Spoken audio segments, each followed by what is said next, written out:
मैं मंजीत कुमार वर्मा, सहायक अध्यापक Sardar Singh convent inter college Mahmudabad Sitapur. बच्चों, आज मैं कक्षा 3 की विषय गणित में अभ्यास पुनरावृत्ति का भाग 3 लेकर आया हूँ। आज आप सभी लोग इस भाग में सवाल नंबर 9 से पढ़ना सीखेंगे।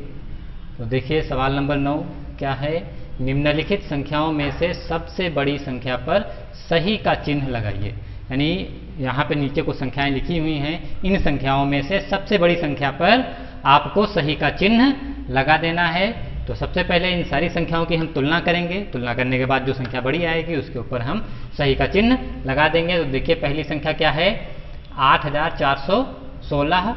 दूसरी है 8540, 8253, 8420 और 8882। देखिए, सभी में 8000 है।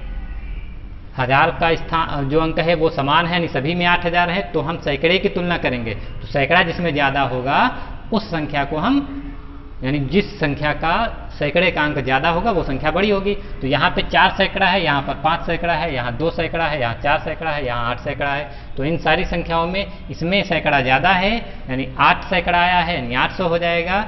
तो ये संख्या आपकी बड़ी हो जाएगी। तो बड़ी वाली संख्या क्या हो जाएगी, 8882। तो इसके ऊपर हम सही का चिन्ह लगा देंगे। इसी क्रम में अगला सवाल है, निम्नलिखित संख्याओं में से सबसे छोटी संख्या पर गलत का चिन्ह लगाइए। यानी आपको इसमें सबसे छोटी संख्या ढूंढ करके उस संख्या पर गलत का चिन्ह लगा देना है। तो देखिए, संख्याएं कौन कौन सी हैं, 5076, 5001, 5812, 5844 और 5700।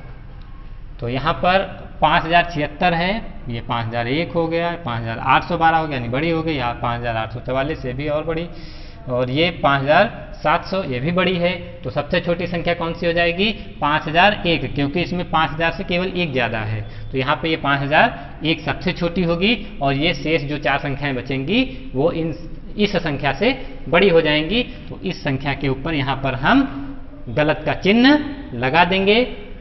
फिर देखिए, सवाल नंबर 10 है, निम्नलिखित संख्याओं के बीच ये आपको छोटा या बड़े का चिन्ह भर देना। मतलब ये जो चिन्ह है, लोग का चिन्ह, इस चिन्ह को आपको खाली बॉक्स के अंदर भर देना है। लेकिन इसके पहले आप समझ लीजिए कि किस तरीके से कहाँ पर कौन सा चिन्ह भरा जाएगा।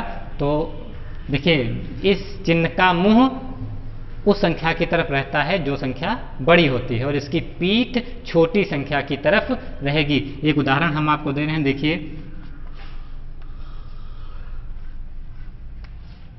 यहाँ पे खाली बॉक्स बना हुआ है, और देखिए 1 है और 3 है, इधर 3 और 1 4। फिर से देख लीजिए एक बार,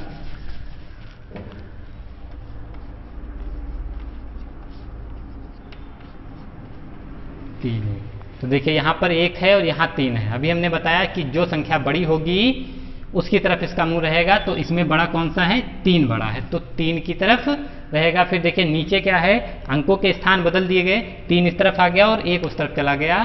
तो अब देखिए, इसमें 3 बड़ा है, तो 3 की तरफ हम इसका मुंह कर देंगे। कहने का मतलब ये है कि जो संख्या बड़ी होगी इस चिन्ह का मुंह उस संख्या की तरफ रहेगा और पीठ छोटी संख्या की तरफ। तो देखिए, यहाँ पे 468 है, यहाँ पर 456 है। तो अब यहाँ ये 68 हो गया, क्योंकि सैकड़ा समान है, 400 है, यहाँ भी 400 है, लेकिन यहाँ 68 है और ये 56 है। तो 68 वाली संख्या बड़ी हो जाएगी। तो इसका मुंह हम 68 की तरफ, यानी 468 की तरफ हो जाएगा। फिर अगले नंबर पे यहाँ है 826, यहाँ पे 890 है, यहाँ भी सैकड़ा 8 है, यहाँ भी सैकड़ा 8 है, यानी सैकड़ा समान है। तो हम दहाई की तुलना करेंगे, यहाँ दहाई 2 है, यहाँ दहाई 9 है। तो 2 कम है और 9 ज़्यादा है, यानी ये संख्या आपकी बड़ी हो जाएगी। तो इसका मुंह इस तरफ हो जाएगा, यानी 890 जो संख्या होगी वो बड़ी हो जाएगी। फिर यहाँ पे देखिए 375 है और यहाँ 356 है। तो यहाँ भी सैकड़ा समान है, 3 3 है, सैकड़ा समान है। तो दहाई के अंक की तुलना करेंगे, यहाँ है 7 और यहाँ है 5। तो 7 बड़ा होता है, यानी 3, तो ये संख्या भी बड़ी हो जाएगी। तो 375 वाली बड़ी होगी 356 से। तो यहाँ पर इस संख्या की तरफ हम इसका चिन्ह लगा देंगे। फिर देखिए, यहाँ पे 660 है और यहाँ पे 860 है। तो यहाँ पर ये 860 बड़ी है और ये 660 छोटी है। तो हम बड़ी संख्या की तरफ चिन्ह लगा देंगे। फिर अगले नंबर पर यहाँ 320 से यहाँ पर 220 है, सैकड़ा ही यहाँ पर बड़ा है, यहाँ 3 सैकड़ा है, यहाँ 2 सैकड़ा है, तो 3 सैकड़े वाली संख्या बड़ी हो जाएगी, तो इसकी तरफ इसका मुंह कर देंगे।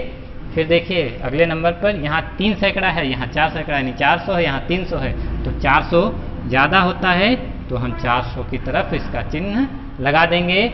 फिर देखिए यहाँ पर 830 से यहाँ पर 446 है, तो यहाँ सैकड़े की तुलना करेंगे, ये 4 है और यहाँ 8 है, तो 8 सैकड़ा ज़्यादा होता है, तो इसकी तरफ हम इसका मुंह लगा कर देंगे।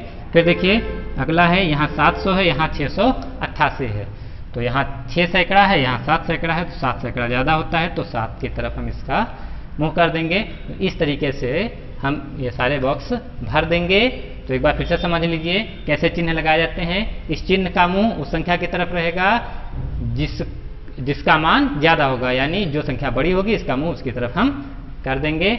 फिर देखिए अगला सवाल है 8, 5, 6, 2 अंकों से निम्नलिखित संख्याएं बनाइए। यानी इन अंकों के प्रयोग से आपको जो नीचे निर्देश दिए गए हैं वहां पर संख्याएं लिखनी है। कौन सी लिखनी है? देखिए सबसे छोटी संख्या, पहले नंबर पर आपको सबसे छोटी संख्या लिखनी है, और कौन सी लिखनी है?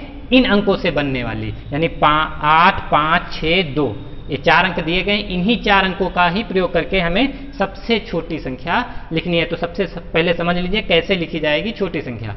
छोटी संख्या लिखने के लिए हमें जो सवाल में निर्धारित अंक होते हैं उन अंकों को आरोही क्रम में लिखना होता है। आरोही क्रम सभी को पता ही है, छोटे अंक से शुरुआत करते हैं फिर बड़े अंक की तरफ बढ़ते हैं। तो इसमें सबसे पहले हम सबसे छोटे अंक को ढूंढ लेंगे, कौन सा है? 2 है, तो 2 को हम पहले लिख देंगे। फिर 2 से बड़ा 5 है तो 5 को लिख देंगे, और फिर 5 से बड़ा 6 है तो 6 को लिखेंगे। फिर चौथा यानी लास्ट में जो अंक आएगा वो 8 आएगा, सबसे बड़ा है। तो इस तरीके से ये आपकी सबसे छोटी संख्या लिखी जाएगी। और कौन सी बन गई ये संख्या? 2568, यानी आरोही क्रम में लिख देंगे तो दिए गए अंकों से बनने वाली छोटी संख्या हमें प्राप्त हो जाएगी। फिर देखिए उसी क्रम में अगला है सबसे बड़ी संख्या लिखिए। अब अंक वही है, आपको बड़ी संख्या कैसे लिखनी है? तो जब हमें बड़ी संख्या लिखनी होती है तो हमें निर्धारित अंकों को अवरोही क्रम यानी घटते हुए क्रम में लिख देना होता है, बस हमें सबसे बड़ी संख्या प्राप्त हो जाएगी। तो इसमें सबसे बड़ा अंक कौन सा है? 8 है, 8 को लिखेंगे। 8 से छोटा 6 है, 6 को लिखेंगे। फिर 5 है, 5 को लिख देंगे, और फिर 2 है तो यहाँ पर हम 2 को लिख देंगे। तो इस तरीके से हम सबसे बड़ी संख्या को प्राप्त कर लेंगे। सबसे बड़ी संख्या आपकी हो जाएगी 8652।